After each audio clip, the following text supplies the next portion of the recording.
into the white label, which we're starting to see a whole hell of a lot more of that. This is where the partner now is productizing Netrio's underlying offer.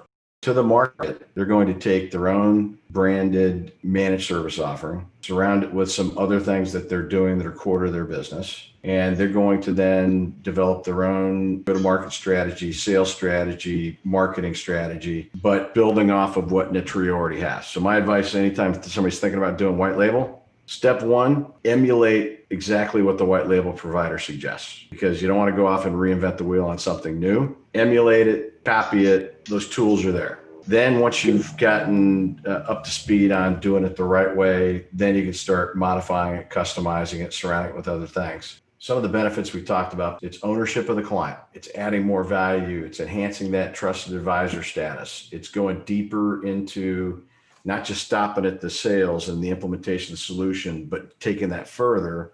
The other thing it does that I don't want to understate, and that is the financial profile. By taking on ownership of this, absolutely, if you do it the right way, improve the financial profile of your business. And that equates to top line revenue, 5 to 6x increase in top line revenue, improved EBITDA profile, and higher margin, and ultimately, at the end of the day, higher valuation. So factors to consider. So for those watching that are thinking about making this, do I go head down this direction? I say company strategy is one factor, because so for the channel partner who's looking to go, cement their trusted advisor status, vertically expand their solution suite, this makes a lot of sense.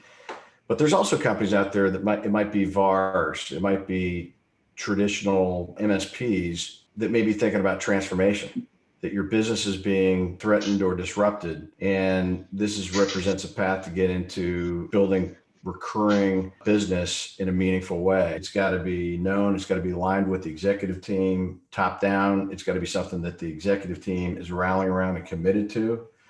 It does require having either hiring or earmarking support resources to support the capabilities we outlined. Certainly requires the ability to do billing. There's certainly risk versus reward, because anytime you're taking on customer billing and accounts payables, there's certainly risk. But that's obviously offset by the financial improvement. The more volume you drive, the more attractive it is if you're making an investment on the front end. But as you can see here, from the left to the right, setting up the product will help you. Owning most of the sales process, the only exception being that because it's white labeled, when it comes to certain technical support, certain out-of-the-box solutions, need to make sure that Netrio's got the capability to deliver that solution. But as you get into ordering, because setup is so critical, even in this white label case, Netrio's going to do a lot of that. Partner's going to be jointly part of it is through the project management and setup phase. And then as it gets into lifecycle management, certain things that Netrio is going to own. Thus the reason the company's white label to Netrio, because they don't want to go set up a 24/7, 365 NOC. They don't want to deal with the engineering support. And they don't want to deal with certain elements of managing the product. But then in the bottom right-hand side, all green means that partner, in this case, is doing the billing, collections, contract management, single point of contact. There's white label partners out there that the client would never know it's Netrio under the hood. And that's by design.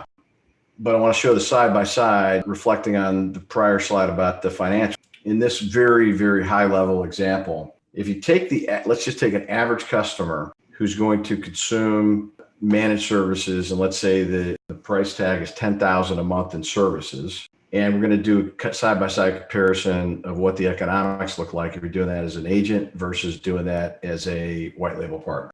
So in the agent world, Netrio is going to bill the client. Netrio is going to pay a commission to the partner, and that commission is recognizable by that partner as their GAAP revenues or top line revenue.